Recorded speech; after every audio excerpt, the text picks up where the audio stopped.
DJ, put a nigga back to the record, baby, and give me this right now.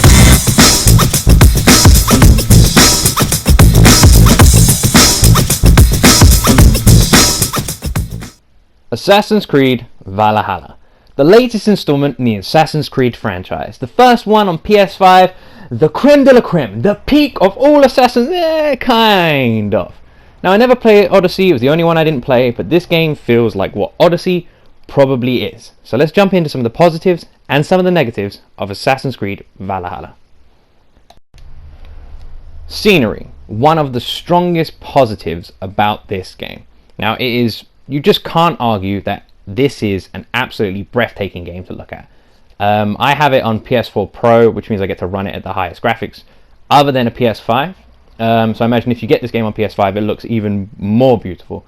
And I must admit, I just love just riding around on my giant wolf, as you can see there, or just in a boat, and just exploring the scenery. Now, the scenery, although isn't historically accurate to England, which we'll get to that later on, it still is absolutely stunning. The detail and artwork and level of just skill that has gone into putting this map together, you can't argue with. Especially Norway. Norway at the beginning of the game, even though you're not there for very long, seems like just a masterfully crafted piece of the map. And I absolutely love everything. Look at the way the sun comes through the trees. Everything is absolutely picturesque and stunning on this game.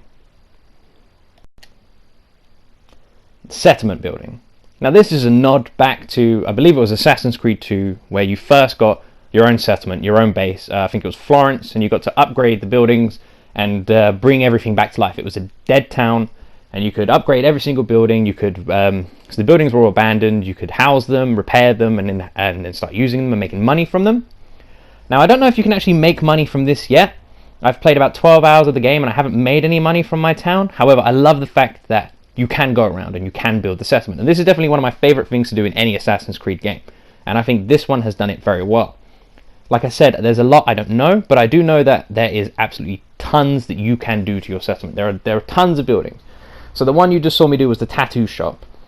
And when I upgraded this settlement, it allowed me to then, I then unlocked 6 more buildings. So there's just constantly more buildings being added to what you can do to your settlement. Right now you can see that I'm adding decorative cosmetic to the base, so I only have 6 things unlocked at the moment, but I'm sure there are way more to be added as well. And like I said, it is just a nod to Assassin's Creed 2, and it's nice because the old Assassin's Creed playstyles are some of the best things. You have your fantastic Jarl Hall as well, which I don't think you can upgrade, but it's just a great centerpiece. And of course, inside this Jarl Hall you have your own room, which is given to you by Sigurd at the beginning of the game when you come over to England. And in this you can read your letters, you have your own bed, you can sleep. Completely pointless really to sleep, but it's just cool. It's like, it's a nice aspect. This is what, like, this is some of the reasons that GTA is so popular. It's because you have this customizable individuality to the game, and Assassin's Creed are great at doing that when they do that, but they don't usually do that. You didn't really see it with Origins, and you haven't really seen it with any of the ones before, but I'm so glad they brought it back, and I hope to see this in every Assassin's Creed game going forward. The settlement building is a great positive. The ship travel. Now, there is no arguing that they've pretty much nailed Viking ship travel in this game. Again, the map isn't historically accurate, however. Although England was built on trading through rivers and canals, and if you ever come to England you'll see this, there are rivers and streams everywhere. None of them are that big. So what in England's history, what we would do, this is a British guy's thoughts on this, so I know a little bit about it, is we would have flat ships. So they'd be like flat boats, and they'd carry cargo on. They'd just be like these giant flat sort of ships, and they'd be pulled along the water because the rivers weren't that big. So in this game, when these rivers are really wide and huge and sort of travel across the entirety of the country, that's not true. However, it's not so far from the truth where it's not believable. Ship travel would have been, a big thing back in these times, but it is absolutely beautiful. I love the way the mast comes down when you go on the bridge, like you just saw. I love the way the boat moves. I love the crew. Everything about ship travel is great, and I'd love to do some ship travel across the ocean, and I'm hoping that is later in the game, because it would be absolutely brilliant to see how they implement that with the Viking ships, because historically accurate, they did a lot of that. The story. Now, there is no arguing that the story in this game is fantastic. It's a great story. If anyone here is a fan of the show Vikings, then you understand how important story is. Vikings let it go. But in this game, they seem to have captured a lot of the style that Vikings has in the characters that you see. Although some of the characters are a bit lame and a bit underwhelming and don't sort of live up to the expectations, overall the story is fantastic and gripping. And the main character, the main protagonist, I can't even remember his name, Ravenclaw, Wolfkist. He's brilliant. He's a lovely character to love. I love him, and he's fun to play. The story is fantastic in this game. One of the best so far, I would argue. We've looked at some of the positives. So, now, more delicately, things that aren't so positive, maybe some of the negatives. The combat. Now, there are a lot of negatives with this game, sadly, but the combat is one of the strongest ones for me.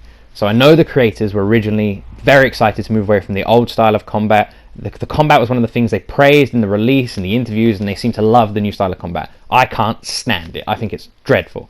The old style of Assassin's Creed, you could jump into a crowd of about 10 people, and you could delicately and swiftly take out every single person in that crowd. Sometimes you don't even draw a weapon. I loved the old style where you could use the hidden blade as a weapon to fight people. I hate that they've got rid of that. It's brilliant. The whole point in an assassin is to be this silent, devastating reaper of the darkness that goes around destroying people. And in this game you're not, which I understand because it's Valhalla, but it's also Assassin's Creed.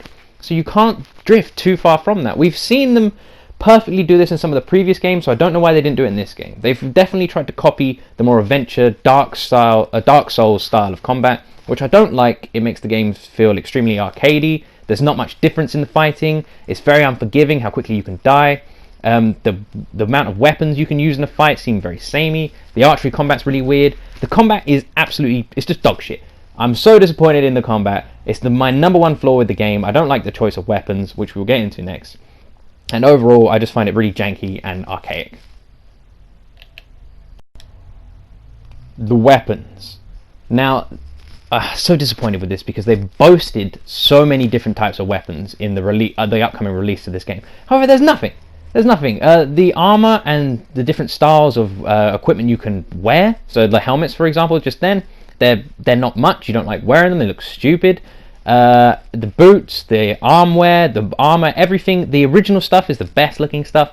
It's not extremely customizable. You've got this rune system they put in place, which just upgrades them a little bit, gives you slight damage increases.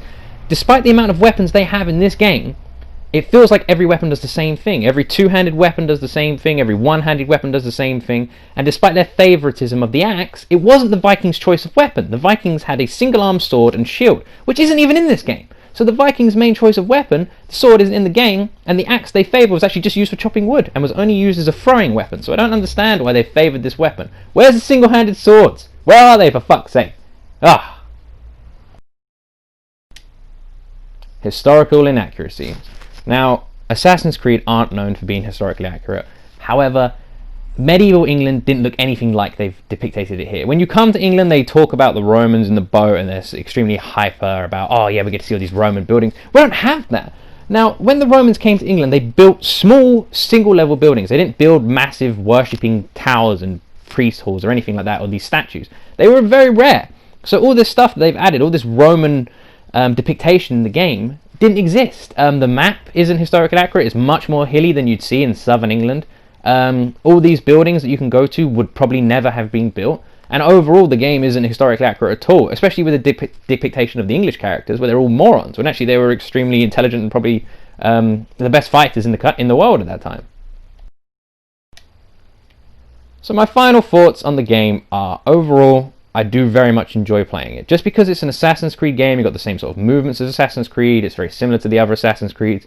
I don't like the over-exaggerated combat. I don't like the fighting style. I'd like to see them sort of go back to the old style of fighting. I miss being able to display your weapons and stuff like that. That was very enjoyable in Assassin's Creed.